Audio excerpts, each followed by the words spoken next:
Do you like playing cornhole, but you don't have your own boards? Let's build that. To make the actual boards, you're going to need sheets of plywood measuring 2 foot by 4 foot. You can either buy a full sheet and rip them down to the size you need, or you can just buy pre-cut sheets at 2 foot by 4 foot. I'm using a furniture grade birch because it's a really nice finish and it'll give you a nice smooth surface on your boards. You're going to need 4 2x4s, 8 feet long. You're going to need a saw. It can either be a circular saw, a chop saw, hand saw, whatever you have available. You're really going to need a jigsaw to cut out your circle, and you can even use that for all your other cuts if that's all you got. Some ear protection, some eye protection for when you're using the saw. And then for assembly, you're going to need a drill with some screws. I'm using 1 5/8" and 2.5". Then you're going to need a pencil, a drill bit, and a tape measure, a file to finish some edges, and a stencil for making your 6-inch hole in your finished boards. To make the bags, you're going to need a sewing machine to make your life a lot easier. You can hand sew it, I just wouldn't suggest it. And you're going to need 2-tone fabric and a canvas, 1/4 yard in each, some thread to match it, iron to finish it off, not necessary, but it'll give it a nice clean look. You're going to need a pen and a tape measure or ruler for cutting out your squares, a pair of scissors, and some corn feed for fill. You don't have to use corn feed, but hey, that's where the name cornhole comes from. So, let's get started. The first thing you're going to want to do is cut your plywood to 2 foot by 4 foot. If you bought the pre-cuts, then you don't have to worry about that. We can move on to cutting our 2x4s. We're going to cut 2 at 4 feet to make each end of the box that goes around the board. When you're selecting your 2x4s, typically these aren't finished grade wood for making high quality wood products. They're framing. So take your time, pick the best 2x4s you can find, look down the length of them, make sure they're not crooked or bowed, and you'll have a better finished product if you do that. So let's cut these 2x4s and move on. Once you have your 2x4s cut, you're going to put them under each side of the wood. And we're going to take our drill with a small drill bit, and we're going to pre-drill a few holes, one on each end, just to get the board secured in place so we know they don't move around. We're using our 1 5/8" screws for the sheeting, and we're going to put one on the end, about the width of a 2x4 away from the end. We're going to put another one on this end, and 2 in the back side. That'll just make sure they're really secure where they are, and then when the whole framing is done, we can put more screws around the border. So let's just pre-drill these holes. Now that we have a screw in each corner, we can take our board and we can flip it over. Now we can take our tape measure and we can measure the distance between these two boards. Assuming you cut perfectly square, they should be the same, but if you didn't, make sure you measure both sides and cut one board for each side. If they are a little off, you're going to want to make one board a little bit longer or shorter. So this one's right at 21 inches, and this one over here is about a 16th inch shy of 21. So I'm going to go cut some more boards, and I'll be right back. Once you got your side boards cut, you can put them in place and make sure they fit. If you need to shave them a little bit to get them fit snug, or maybe you have to recut, just get them in place, and we can do the same thing we did before. We'll flip the board over, and we're just going to pre-drill 2 holes on each end and just get these boards secured in. Now that you got your other 4 screws in, the frame should be secure enough to finish screwing it in. So we're just going to pre-drill a bunch of holes and put in all the other screws. So I'm going to do 2 down this side, 2 down this side, and probably 3 along this side.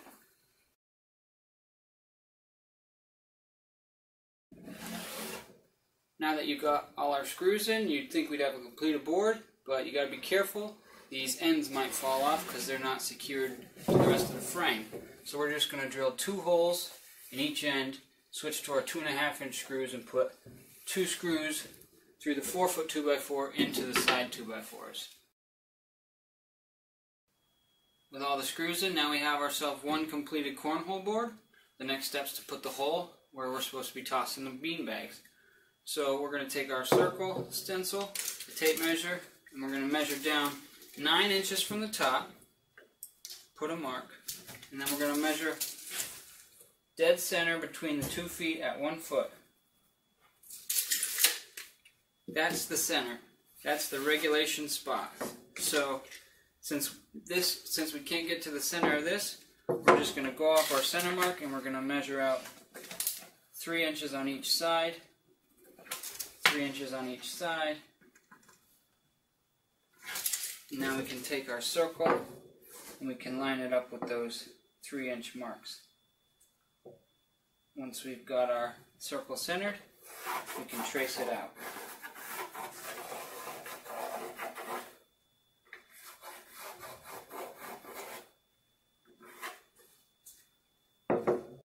To cut out the circle with the jigsaw, we're going to take a drill bit that's bigger than the saw blade on your jigsaw, and we're going to pre-drill a hole. That way we can stick the blade down and start the circle. Once we have that hole, we can put our jigsaw in and we can start cutting out our circle. Now you can take a file and clean up these edges, and if you didn't get a good cut, you can take a round file and widen it out where you might have messed up a little bit. Now that we've got the hole drilled, the last thing we need to do is add our legs. So we're going to take the 2 leftover pieces of 2x4 from our framing. We're going to flip our box over. And we're going to take those 2x4s and we're going to attach them in the corner.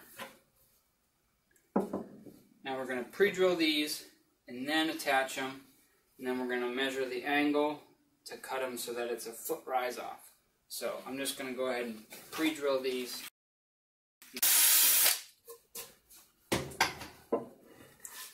When I pre-drilled these, I staggered the holes a little bit so that when I screw it into this board, it doesn't crack the side face board.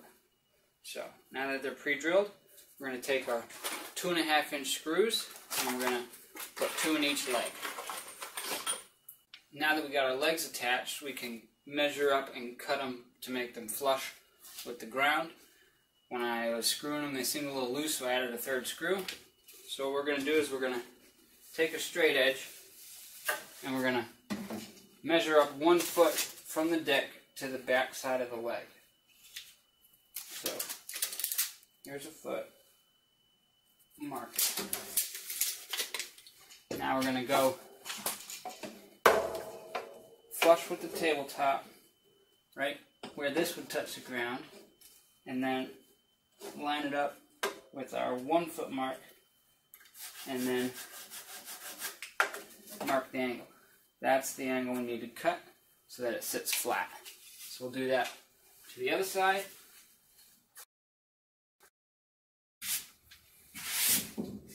There you go, 1 completed cornhole board. Now just make another one to match and you'll have a set. Now let's move on to making the bean bag. To make the bags, you're going to take your fabric and you're going to iron it out, get all the wrinkles out, and then you're going to spread it out and you're going to cut out 8 squares of each color for a grand total of 8 bags altogether. So to make that easier, I made a little template out of cardboard, 7 inches by 8 inches.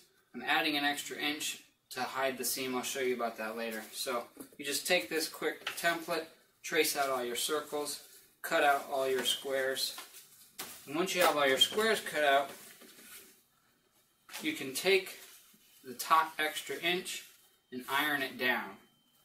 Now make sure you iron it towards the inside edge so that when you sew it together, they'll be facing out.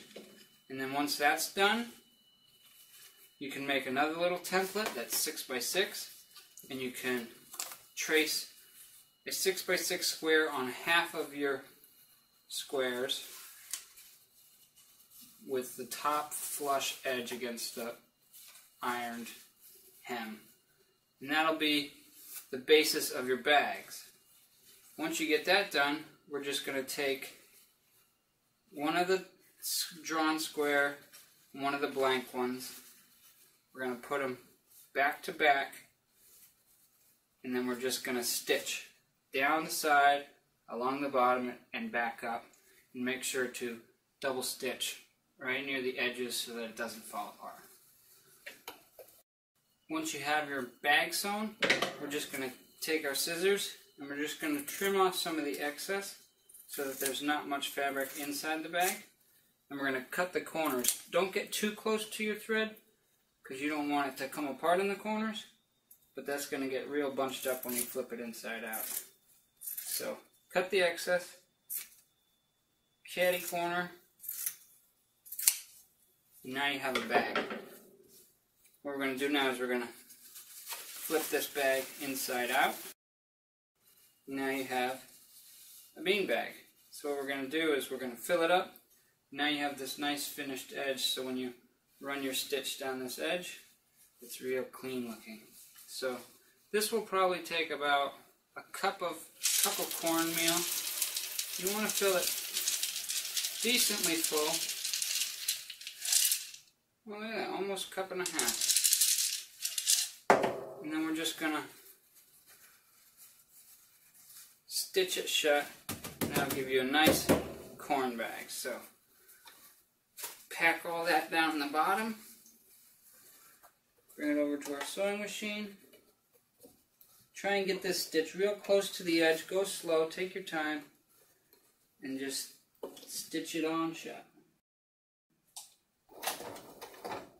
Now if you want to give yourself a finished look, you can run a stitch around the whole bag.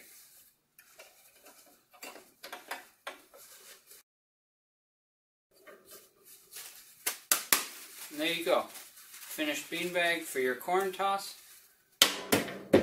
Make all 8 of them and you'll have yourself a... There you go. Now you got yourself a cornhole set.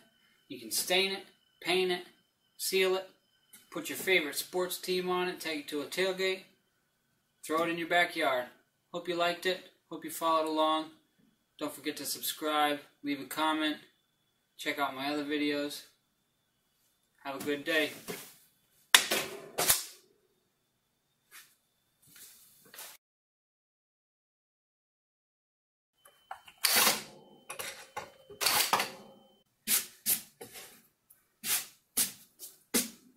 Cutting our 2 pieces of Now you got yourself a set of cornhole. Ta-da!